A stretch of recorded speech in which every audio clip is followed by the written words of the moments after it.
Hi everyone, in this video I'll be talking about economic growth and specifically how China became one of the fastest growing economies in modern history. We will explore how China transformed from a poor rural economy into a global industrial power, analyzing its GDP growth rate, population and poverty reduction, using graphs to visualize the process. First, we are going to see China before the reform era. Well, before 1978, China had a centrally planned economy. The government controlled production, prices, and resources. This left little room for competition or innovation, and as a result, economic growth was very slow. If we look at this graph of China's total GDP from 1960 to 80, we can see the line is almost flat. The economy barely expanded for 2 decades, and this stagnation was caused by inefficient production systems and political instability, especially during the Great Leap Forward and the Cultural Revolution.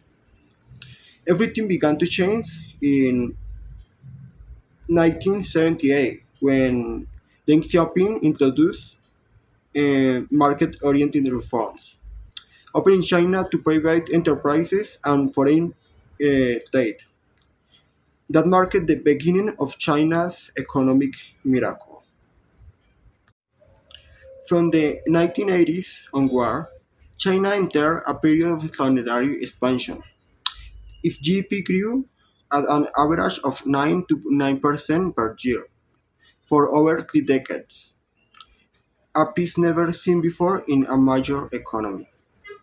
If we look at this first graph, real GDP in constant US dollars, um, we can clearly see how the curve rises steadily after the 80s.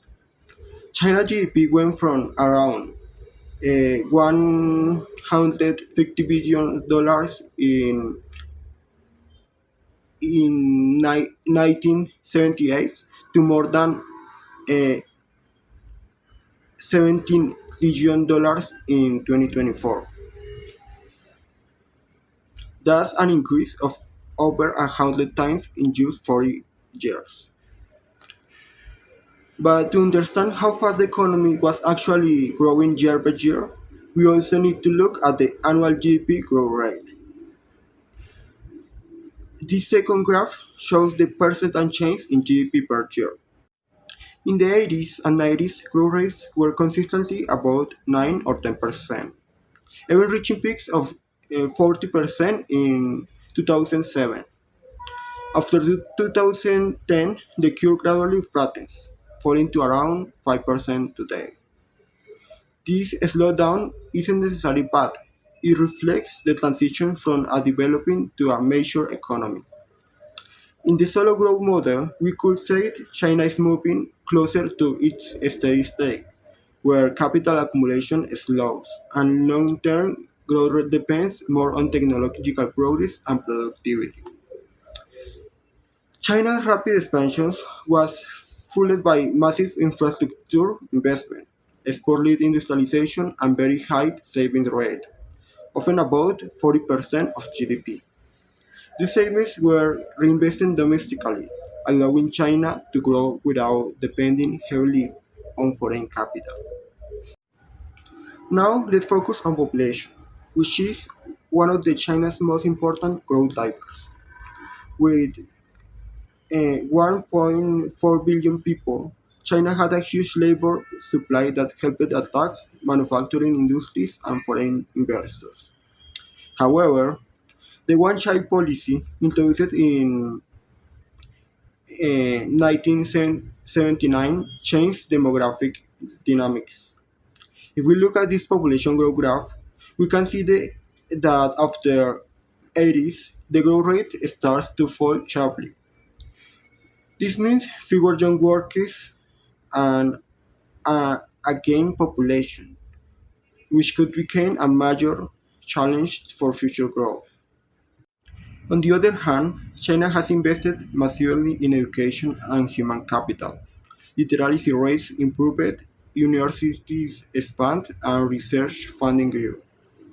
This focus on knowledge aligns with the endogenous growth theory, where innovation and education become the main engines of long-term growth.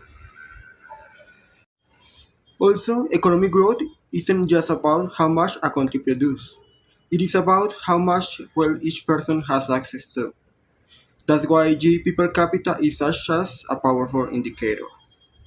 If we look at this graph, we can see that China's GDP per capita was under $200 in the 80s, but in 2024 it exceeded $12,000. That's roughly a 60-fold increase in individual income. It means millions of people gained access to better housing, healthcare, and education. Still, the benefits have been distributed equally. We can see a growing gap between urban and rural regions, and between coastal provinces and the inland west, where development has been slower. This inequality is one of the key social challenges China faces today. Another major change has been how China produces. In 1978, agriculture made up most of the economy. Now, the structure looks completely different. At the sector composition graph, we can see that agriculture's share shrinking steadily. Industry domination from the 90s to the first decade of the 2000s, and service growing rapidly to now represent more than 50% of total GDP. This shift follows the Lewis dual sector model, where labor moves from low productivity farming to higher productivity industry and services.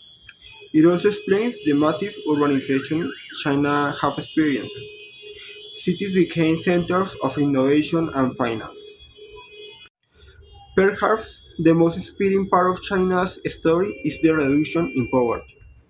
In 1981, more than 80% of Chinese people live below the international poverty line. Today, it's less than 1%. At the poverty rate graph, the line does almost vertically, a clear sign on how effective economic growth and job creation have been. Over 80 million people have been lifted out of poverty, accounting for more than 70% of global poverty reduction over the last 4 decades. This shows how sustained growth, when combined with inclusive policies, can completely transform a society. Even though China's achievements are remarkable, the country now faces new challenges. First, growth is slowing down, around 4 or 5% annually.